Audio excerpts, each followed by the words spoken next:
What's up, everybody? Sweet 16 yet again for the University of Michigan basketball program. Dusty May is Coach of the Year in the NCAA, in my opinion. I had a video on him being the Coach of the Year months back. Listen, I'm going to go through some things here, but Michigan beat number 19 Texas A&M 91-79 to advance to the Sweet 16 to face the number 2 seed Auburn. We'll talk about that here shortly as well. But Michigan has won every round of 32 game that they have played in, going back to John Beilein's teams back to 2013. In other words, Michigan has made the Sweet 16 every time they made the tournament during that stretch in the past 13 years. Only 5 times did they not make the tournament. In 2015 and 2016 under John Beilein. In 2020 because of COVID. And then in 23 and 2024 because of Juwan Howard. Those are the 5 times that Michigan did not reach the Sweet 16 because they did not make the tournament. 5 of 13 years is all. Michigan is the first ever team to lose 24 games in 1 year and then make the Sweet 16 the very next season. And now Michigan has 27 wins. 24 losses last year, 27 wins this season. Dusty May did that. Dusty is the 5th head coach to make the Sweet 16 with 2 different schools within a 3-year period. So, 2 years ago, FAU went to the Final Four. This year, Michigan's in the Sweet 16 in its first season. During that 13-year stretch, Michigan has went past the Sweet 16 4 times. Twice to the national championship game. Michigan is a multi-sport school, all right? We're not just a football program. Basketball is included, normally hockey, but they were left out of the tournament this year. We'll talk about that in another video. But Michigan is 14-4 all time in the Sweet 16. Michigan basketball is. They will play number 4 Auburn on Friday. And Dusty May will have to rely on his ragtag team, that's what I like to label it as, to get by the 30-5 Tigers. Trey Donaldson, now let's talk about this ragtag team that he has put together and won all these games with. Trey Donaldson transferred from Auburn. Mr. Clutch for Michigan was a castaway from the Tigers. At Michigan, Trey is getting 12 points per game, 4 rebounds per game, and 4 assists per game, and he shoots 38% from 3. This guy in the Big Ten tournament had the layup for the win for the Big Ten championship, and then had a clutch shot versus UCSD, and then in this game versus Texas Tech as well, wild left-hand prayer that went in.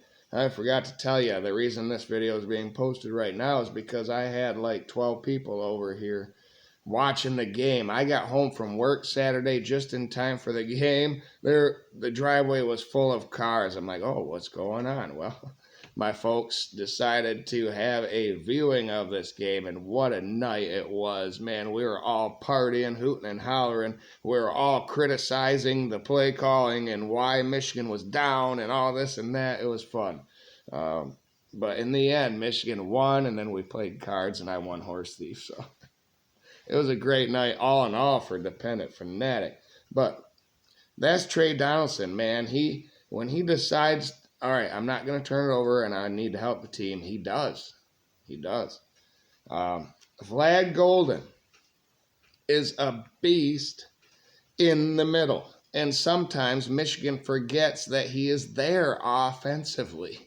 They got to get him the ball more. But he's averaging 17 points per game, 7 rebounds per game. He is shooting 73% from the free throw line as a 7-footer.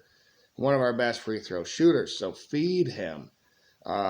I like how he steps out at 3 from time to time. He is 34% from there, so that stretches the defense for some other people, like Danny Wolf. Danny Wolf is another 7-footer, a guy that is undecided on what he wants to do a lot of the time, in my opinion. He likes to drive, and then when he does take a 3, he hesitates. He doesn't just shoot it. He thinks about everything way too much. He is a walking turnover at times, but he does average 12 points per game for the Michigan Wolverines, 10 rebounds per game, and 4 assists. So how do you deny him, minutes? He's one of the best guys. All right, he shoots 50%.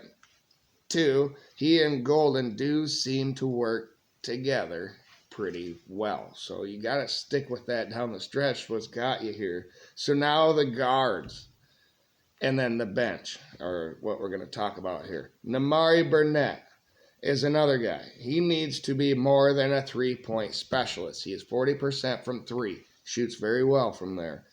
But it's a standalone. He gets it. He's open. And he has them wide lit. He has a wide stance and a weird shot. But it goes in 40% of the time. He needs to drive the ball and cut better for this team and assert himself more in the paint. He's getting 9 points per game on the season and 3 rebounds per game. Reuben Jones is a starter.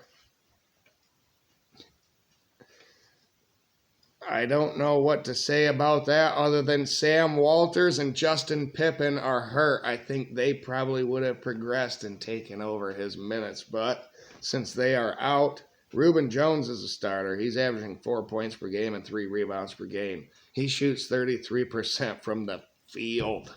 Not from 3, from the field. So that is something that we have to overcome. Roddy Gale is coming off the bench now, and that's the best. That was the best thing that Dusty May could have done for this team. He had a nice game versus Texas A&M, though, finally. 26 points out of nowhere in this game. 4 of 6 from 3. This guy, he averages 10 points per game, 4 rebounds per game, and he shoots 24% from 3 on the season. He was 4 of 6. He averages 2 turnovers per game on the season. He might have had 2, but so if he flipped a switch finally for this program, then watch out, everybody, because we now have another weapon, and LJ Kayson is the X factor that I'm talking about coming up here soon. Him coming on, I'm excited now. If you've watched the show before, I thought UCSD was a good team and we would lose to them. We came 3 points away from doing it and got some good calls and a 3 from out of bounds from Will Shetter, who I'm going to talk about here. But then beating Texas A&M, this team, and the way that Michigan did, down a lot and then up a lot and held on this time. LJ Kayson is an X factor as a freshman. With the injuries, he has gotten more and more minutes game after game. Versus Texas A&M, he got 20 minutes, and he was 3 of 5 from the field, and he was 1 of 2 from 3. More importantly, down the stretch, when we needed him to make free throws, he was 4 of 5 from the free throw stripe, 80%. So Will Cheddar off the bench, too, has averaged 7 points per game and 2 rebounds this season in 16 minutes per game. That's not too bad. He is 35% for 3 as well and a 6'10 guy as well. So this team, this ragtag team that Dusty May put together in May, is now winning in March. And I can't wait to see what the next team he puts together will do. If this one is doing this, we'll wait to see what the next class, the recruiting classes that he builds. And, you can't be the Fab Five and win it all. Mike Krzyzewski proved that. Duke proved that.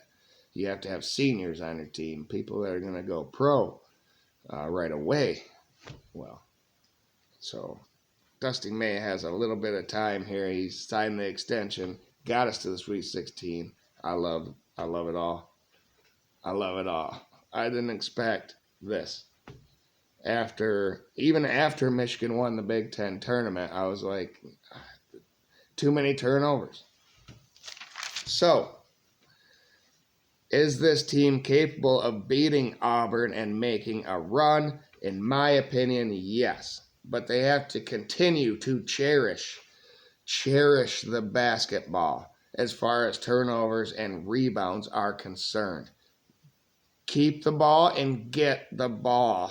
That's two things that Michigan lacks. They are a good shooting team. They can score. But Michigan must learn to slow down sometimes and run a play. Run a play for Golden in the middle. Eat clock when you are up late in games. But Michigan is a fascinating team to watch under Dusty May in year one, and I can't wait to see what the Auburn game looks like on Friday. Stay tuned for a reaction for that video. I believe we're going to be done with the 4 jobs we have right now on Thursday. So I think I have Friday off. So no matter what the time is that they play, I think I can watch that game. So stay tuned for that. Man, go Blue, everybody. Go Dusty May, Coach of the Year, baby. Let's go.